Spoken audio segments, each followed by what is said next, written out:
Welcome to my channel. ഇന്നത്തെ current affairs ആണ് ഈ വീഡിയോയിൽ ഇൻക്ലൂഡ് ചെയ്തിരിക്കുന്നത്. ക്ലാസ്സിലേക്ക് പോകാം.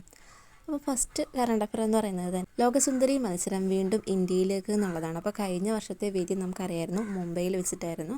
അപ്പോൾ ഇപ്പോഴും എന്താണ്, ഈ ഒരു വർഷവും ഇന്ത്യയിൽ വെച്ചിട്ട് തന്നെ നടക്കുന്നു. ബ്രാൻഡ് ഇന്ത്യക്ക് ഒരു സുന്ദരി പൊട്ട്.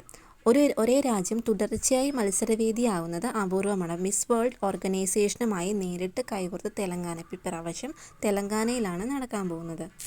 അടുത്തതാണ് വ്യോമസേന മുൻ മേധാവി SK കൗൾ അന്തരിച്ചു. അപ്പം SK കൗൾ എന്ന് പറഞ്ഞാൽ ആരാണ്? വ്യോമസേനയിലെ മുൻ മേധാവിയാണ് ആര്? SK കൗൾ എന്ന് പറയുന്നത് വ്യോമസേനയിലെ മുൻ മേധാവിയാണ്. അപ്പോൾ അദ്ദേഹം ചീഫ് മാർഷൽ സ്വരൂപ് കൃഷ്ണ എന്നാണ് പേര്. അതുപോലെ തന്നെ അദ്ദേഹത്തിന് ഒരു അവാർഡ് ലഭിച്ചിട്ടുണ്ട്. അതാണ് നമുക്കിവിടെ വേണ്ടതെന്ന് പറഞ്ഞാൽ, അതായത് കണ്ടോ, 1974 ഇന്ത്യ പാക് യുദ്ധത്തിലെ സേവനം പരിഗണിച്ച് രണ്ടാമത്തെ പരമോന്നത സൈനിക ബഹുമതിയായ മഹാവീർ ചക്ര നൽകി രാജ്യം ആദരിച്ചിട്ടുണ്ട്. മഹാവീർ ചക്ര നേടിയവരിൽ 2 പേർ മാത്രമാണ് വ്യോമസേന മേധാവിയായിട്ടുള്ളത്. ഋഷികേഷ് മുർഗാവാണ് ആദ്യം ഈ നേട്ടം സ്വന്തമാക്കിയത് എന്ന് ഓർക്കുക. അപ്പോൾ ഇതാണ് അദ്ദേഹത്തിനെ പറ്റിയിട്ടുള്ള കാര്യം. അതായത് SK കൗളാണ് വ്യോമസേന മേധാവിയായിരുന്നു. അദ്ദേഹം അന്തരിച്ചു. ശുഭ്മാൻ ഗില്ലിന് സെഞ്ചുറി, മുഹമ്മദ് ഷമിക്ക് 5 വിക്കറ്റ്. ഏറ്റവും കുറഞ്ഞ ഇന്നിങ്സുകളിലായിട്ട് 8 ഏകദിന സെഞ്ചുറികൾ നേടുന്ന ആദ്യ ഇന്ത്യൻ താരമായിട്ട് ശുഭ്മാൻ ഗിൽ മാറുന്നു. ഏകദിന കരിയറിലെ 51ാം ഇന്നിങ്സിലാണ് ഗില്ലിൻ്റെ നേട്ടം. ശിഖർ ധവാനെയാണ് മറികടന്നത് എന്ന് ഓർക്കുക. അടുത്തൊരു കറണ്ട് അഫയർ എന്ന് പറഞ്ഞാൽ ഇന്ന് ഫെബ്രുവരി 21 അന്താരാഷ്ട്ര മാതൃഭാഷാ ദിനമാണ്. അതിൻ്റെ ഒരു പ്രമേയം ചോദിച്ചാൽ എന്താ പറയുക? അന്താരാഷ്ട്ര മാതൃഭാഷാ ദിനത്തിൻ്റെ രജത ജൂബിലി ആഘോഷം, അതായത് സിൽവർ ജൂബിലി ആഘോഷിക്കുന്നു അന്താരാഷ്ട്ര മാതൃഭാഷാ ദിനം എന്ന് പറയുന്നു. 2025 അഖിലേന്ത്യാ ട്രാൻസ്ജെൻഡർ സമ്മേളനത്തിന് അദ്ദേഹത്തിന് വഹിക്കുന്ന നഗരം ഏതാണ്? അഖിലേന്ത്യാ ട്രാൻസ്ജെൻഡർ സമ്മേളനം ആൻസറാണ് അജ്മീർ. അജ്മീറാണ് ആൻസർ. അതായത് അജ്മീറിൽ ആദ്യമായി നടക്കുന്ന അഖിലേന്ത്യാ ട്രാൻസ്ജെൻഡർ സമ്മേളനമാണ്. അത് 10 ദിവസത്തെ ട്രാൻസ്ജെൻഡർ സമ്മേളനമാണ് നടക്കുന്നത്. 2025 ഫെബ്രുവരി 17 ഗിസ്ഡി തുലെ ആചാരത്തോടെയാണ് ആരംഭിച്ചത്. ഇന്ത്യയിലുടനീളമുള്ള ട്രാൻസ്ജെൻഡർ സമൂഹം നേരിടുന്ന പ്രശ്നങ്ങളൊക്കെ പരിഹരിക്കുക എന്നതാണ് ഇതിൻ്റെ ലക്ഷ്യം എന്ന് പറയുന്നത്. അപ്പോൾ അഖിലേന്ത്യാ ട്രാൻസ്ജെൻഡർ സമ്മേളനം അജ്മീറിലാണ്. നാവിക സാഗർ പരിക്രമ 2 ഉപയോഗിക്കുന്ന നാവിക കപ്പൽ ഏതെന്നാണ് ക്വസ്റ്റ്യൻ. ഉത്തരം INSV തരംഗിണിയാണ്. INSV തരംഗിണി. അപ്പോൾ നാവിക സാഗർ പരിക്രമ 2 3ാം ഘട്ടം പൂർത്തിയാക്കി. 2025 ഫെബ്രുവരി 18 INSV തരംഗിണി പോർട്ട് സ്റ്റാൻലിയിലെത്തി. ലിംഗശാക്തീകരണം, സമുദ്ര മികവിനുള്ള ഇന്ത്യൻ നാവികസേനയുടെ പ്രതിബദ്ധത ഈ പര്യവേഷണം എടുത്ത് കാണിക്കുന്നു എന്ന് പറയുന്നു. അടുത്തൊരു കറണ്ട് അഫയർ ആണ് പേപ്പാറ വന്യജീവി സങ്കേതം. അത് നമുക്കറിയാം അല്ലേ, കേരളത്തിലാണെന്ന്. Periyar tiger conservation foundation Peppara വന്യജീവി സങ്കേതത്തിൽ ഒരു തത്സമയ നിരീക്ഷണ നെറ്റ്വർക്കിംഗ് സംവിധാനം അവതരിപ്പിച്ചിട്ടുണ്ട്. അതാണ് ഇവിടെ പഠിക്കുന്നത്. അപ്പോൾ തത്സമയ നിരീക്ഷണ നെറ്റ്വർക്കിംഗ് സംവിധാനം അവിടെ അവതരിപ്പിച്ചിട്ടുണ്ട് എന്ന് ഓർക്കാം. ഇന്ത്യയിലെ ആദ്യത്തെ ഓപ്പൺ എയർ ആർട്ട് വാൾ മ്യൂസിയം. ഇന്ത്യയിലെ ആദ്യത്തെ ഓപ്പൺ എയർ ആർട്ട് വാൾ മ്യൂസിയം ഉദ്ഘാടനം ചെയ്തത് എവിടെയാണത്? ന്യൂഡൽഹിയിലാണ്. കേന്ദ്രമന്ത്രി ജിതേന്ദ്ര സിംഗ് ഇന്ത്യയിലെ ആദ്യത്തെ ഓപ്പൺ എയർ ആർട്ട് വാൾ മ്യൂസിയം ന്യൂഡൽഹിയിലെ മൗസം ഭവനിലാണ് ഉദ്ഘാടനം ചെയ്തത്. ഇന്ത്യൻ കാലാവസ്ഥാ വകുപ്പിനെ 180 വർഷത്തെ യാത്രയെ ഈ മ്യൂസിയം അടയാളപ്പെടുത്തുന്നു. ഡൽഹി സ്ട്രീറ്റ് ആർട്ടുമായി സഹകരിച്ചിട്ട് ഇത് വികസിപ്പിച്ചു. ഇത് IMDയുടെ ലോധി റോഡ് ആസ്ഥാനത്തെ ഒരു ദൃശ്യ വിവരണമായി മാറ്റുന്നു എന്ന് പറയുന്നു.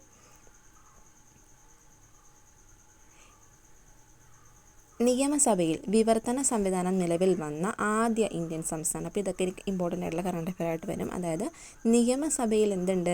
വിവർത്തന സംവിധാനം വന്നിട്ടുള്ള ആദ്യ ഇന്ത്യൻ സംസ്ഥാനം ഏതാണെന്നാണ് ക്വസ്റ്റ്യൻ. ആൻസറാണ് ഉത്തർപ്രദേശാണ് ആൻസർ.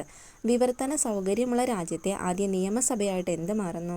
ഉത്തർപ്രദേശ് നിയമസഭ മാറുന്നു. ഈ നിർദ്ദേശം റൂളിംഗ് കമ്മിറ്റി അവലോകനം ചെയ്യുകയും അംഗീകാരത്തിന് ശേഷം നടപ്പിലാക്കുകയും ചെയ്യുമെന്ന് പറയുന്നു.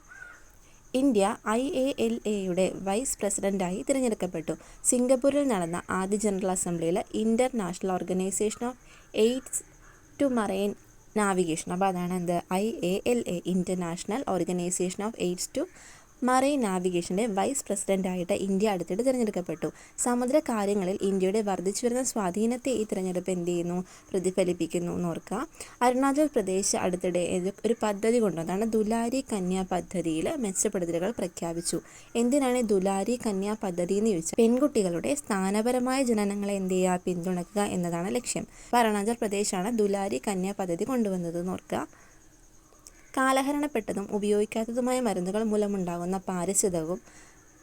പാരിസ്ഥിതികവും ആരോഗ്യവുമായ അപകടങ്ങൾ പരിഹരിക്കുന്നതിനായി കേരളം അടുത്തിടെ എൻപ്രൗണ്ട്, അതായത് ഉപയോഗിക്കാത്ത മരുന്നുകൾ നീക്കം ചെയ്യുന്നതിനുള്ള പുതിയ പരിപാടിയാണ് അത് ആരംഭിച്ചിട്ടുണ്ട്. അപ്പോൾ സർക്കാർ നേതൃത്വത്തിലുള്ള ഈ മുൻനിര സംരംഭം ശേഖരിക്കുന്നതിനും സംസ്കരിക്കുന്നതിനും വ്യവസ്ഥാപിത സമീപനം സൃഷ്ടിക്കുക എന്നാണ് ലക്ഷ്യമിടുന്നത്. അപ്പോൾ കാലഹരണപ്പെട്ട മരുന്നുകളൊക്കെ എന്ത് ചെയ്യുക, അതൊക്കെ ഒഴിവാക്കാൻ വേണ്ടിയിട്ടാണ് ഈ എൻപ്രൗഡ് കൊണ്ടുവന്നത്. ഉത്തരാഖണ്ഡ് സർക്കാർ അടുത്തിടെ മിക്ക ജില്ലകളിലും പ്രവാസികൾ ഭൂമി വാങ്ങുന്നത് നിയന്ത്രിക്കുന്ന ഒരു കരട് നിയമത്തിന് അംഗീകാരം നൽകിയിട്ടുണ്ട്. പ്രാദേശിക വിഭവങ്ങളും സാംസ്കാരിക പൈതൃകവും എന്ത് ചെയ്യുക, സംരക്ഷിക്കണമെന്ന ദീർഘകാല പൊതുജനങ്ങളുടെ ആവശ്യത്തിനുള്ള മറുപടിയാണിത്. അപ്പോൾ ഇതൊന്നുകൂടെ നമുക്ക് റിവൈസ് ചെയ്തിട്ട് പോവാം. ലോകസുന്ദരി മത്സരത്തിൻ്റെ വേദി എവിടെയാണത്?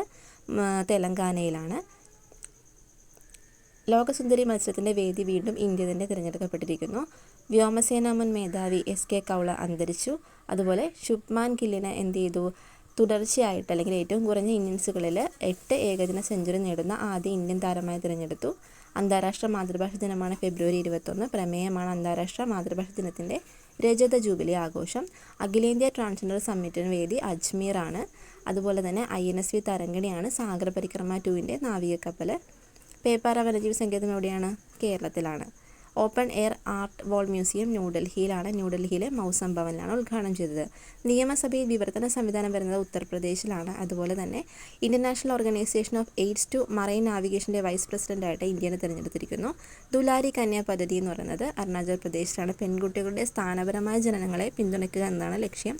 അതുപോലെ എൻപ്രൗഡ് എന്ന് പറഞ്ഞിട്ടുണ്ടെങ്കിൽ കാലഹരണപ്പെട്ടതും ഉപയോഗിക്കാത്തതുമായ മരുന്നുകൾ മൂലമുണ്ടാകുന്ന പ്രശ്നങ്ങളൊക്കെ പരിഹരിക്കാൻ വേണ്ടിയിട്ട് കൊണ്ടുവന്നതാണ്. ഉത്തരാഖണ്ഡ് സർക്കാർ എന്ത് ചെയ്തു, പ്രവാസികൾ ഭൂമി വാങ്ങുന്നത് നിയന്ത്രിക്കുന്ന ഒരു കരട് നിയമത്തിന് അംഗീകാരം നൽകിയിട്ടുണ്ട്. അപ്പോൾ ഇത്രയും കാര്യങ്ങൾ എഴുതി വെച്ച് പഠിക്കുക. ഇതൊക്കെ ഇന്നത്തെ പ്രധാനപ്പെട്ട കറണ്ട് അഫയേഴ്സാണ്. അപ്പോൾ ക്ലാസ്സിൽ ഇഷ്ടപ്പെട്ടുണ്ടെങ്കിൽ ലൈക്ക് ചെയ്യുക, ഷെയർ ചെയ്യുക, സബ്സ്ക്രൈബ് ചെയ്യുക. താങ്ക്